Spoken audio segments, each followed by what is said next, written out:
السلام علیکم میرے عزیز و اقارب، میرے عزیز و میں ہوں افتخار فی پیارے پاکستان کے سٹی آف لو لاہور سے۔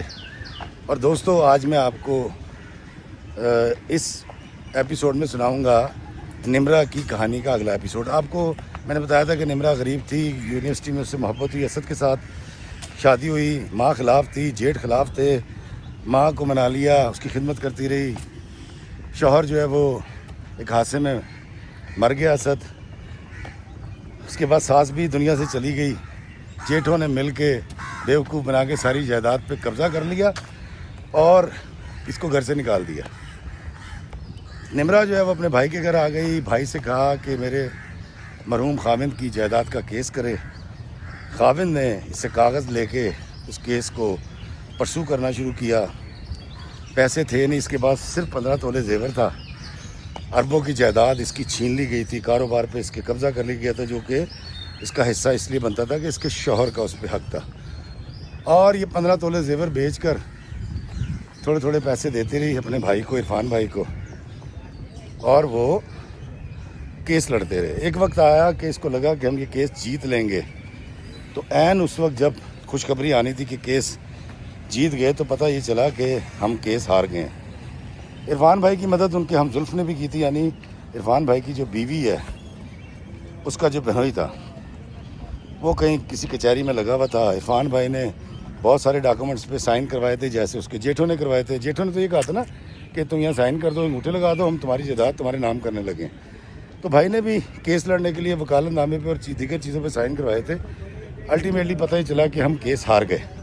نمرہ جب یہ کیس ہار گئی اور دل پہ پتھر رکھ کے بیٹھ گئی، کیونکہ اس کی ایک بیٹی تھی، بیٹی کو یہ پال رہی تھی اور بھائی کے خرچے پر پل رہی تھی، تو آہستہ آہستہ بھائی کے حالات بدلنے شروع ہوئے۔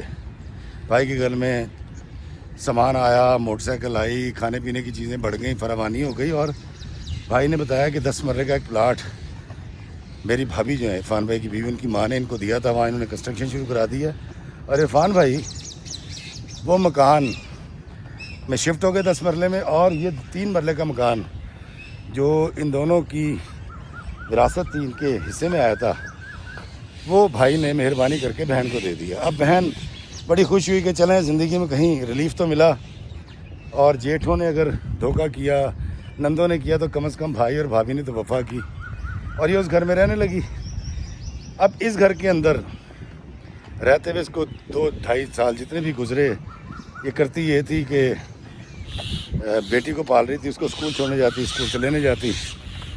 تو ایک دن بھابھی کے بہنوئی یعنی کہ عرفان صاحب کے جو ہمزلف ہیں، انہوں نے آ کے محلہ جمع کیا اور بتایا کہ تمہارے بھائی نے تمہیں بیچ دیا ہے تمہارے جیٹھوں کے آگے، کیونکہ تم کیس جیتنی تھی اور تم سے سائن انگوٹھے کرا کے اور پتہ کیا کیا کروا کے پرانا کو طلاق نامہ شو کیا ہے کہ یہ تو ڈیورس ہو چکی ہے بہت پہلے، اور جائیداد جو ہے وہ تمہارے جیٹھوں کے پاس چلی گئی ہے، سارے کاروبار تمہارے میاں مرحوم کا، اور تمہارے جو بھائی ہے اس نے کروڑوں روپیہ لے لیا۔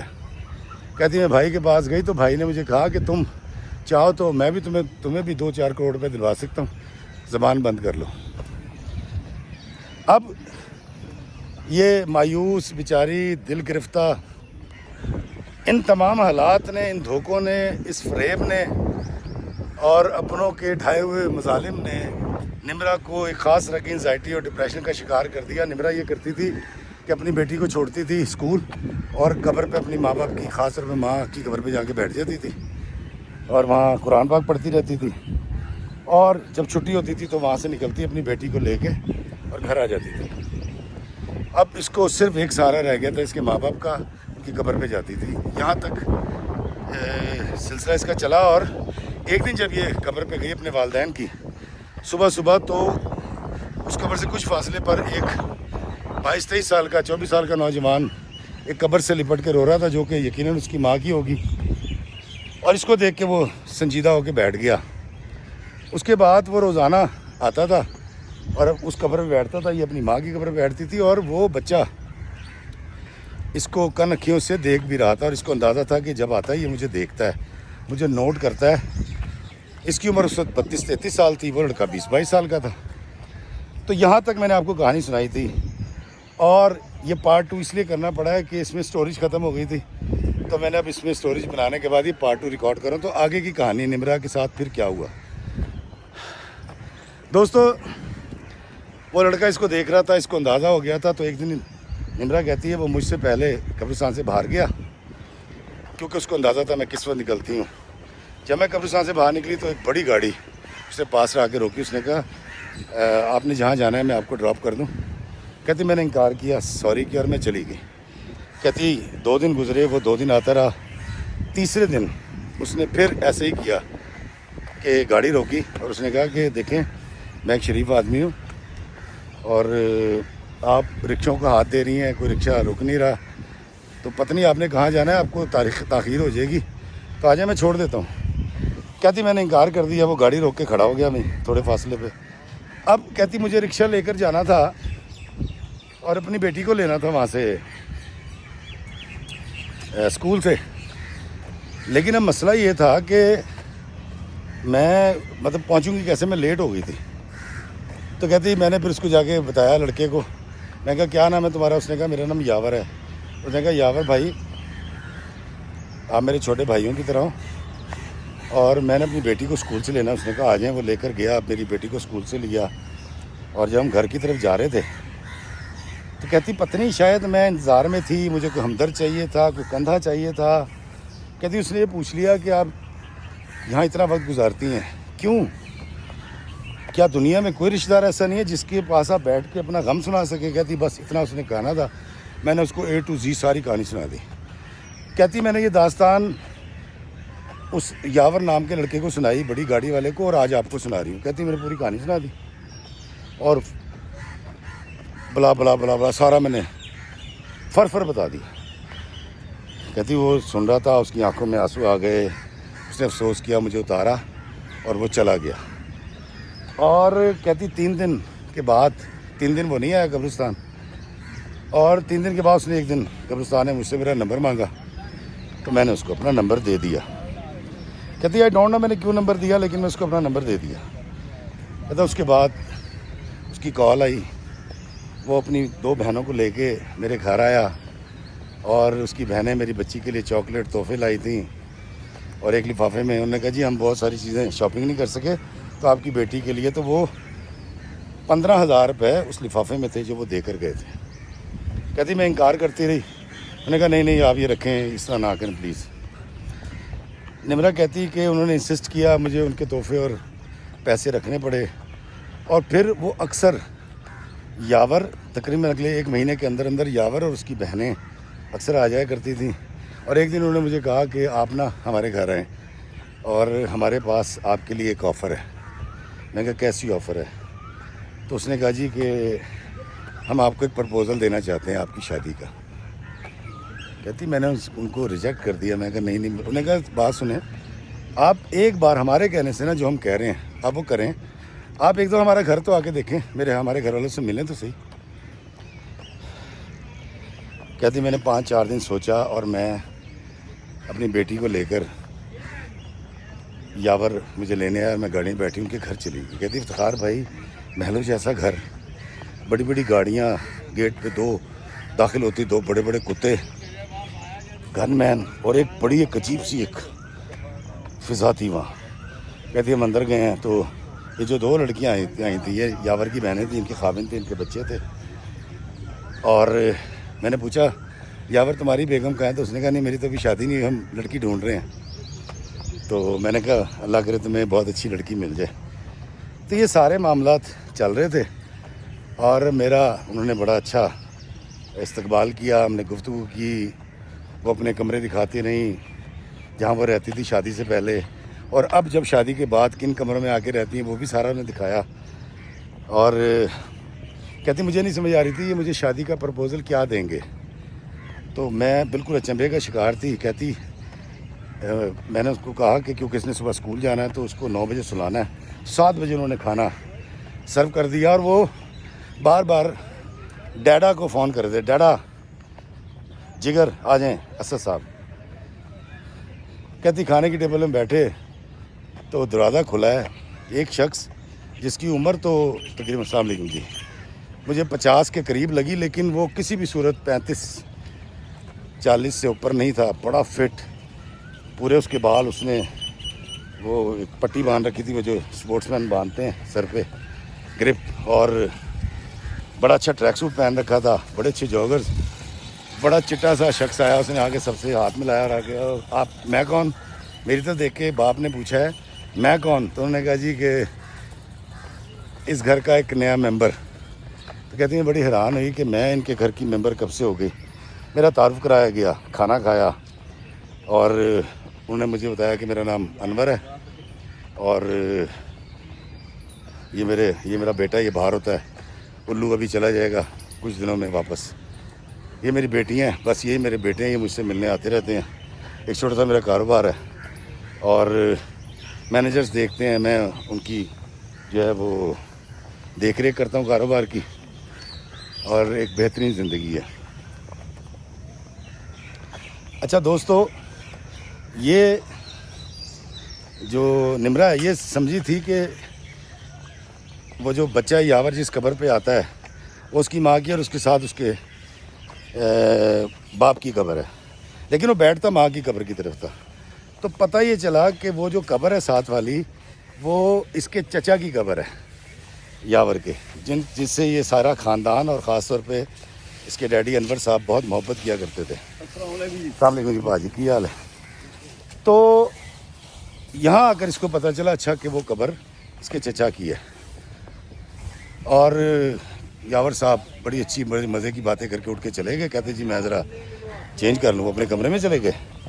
کہتی انہوں نے پورا محل نما گھر دیکھ کے کہتی میں بڑی حیران تھی, اور مجھے جب چھوڑنے کے لیے آنے کا وقت آیا تو وہ دونوں بہنیں میں پیچھے بیٹھ گئیں, مجھے آگے بٹھا دیا. میری بیٹی میری گود میں تھی, یاور گاڑی چلا رہا تھا.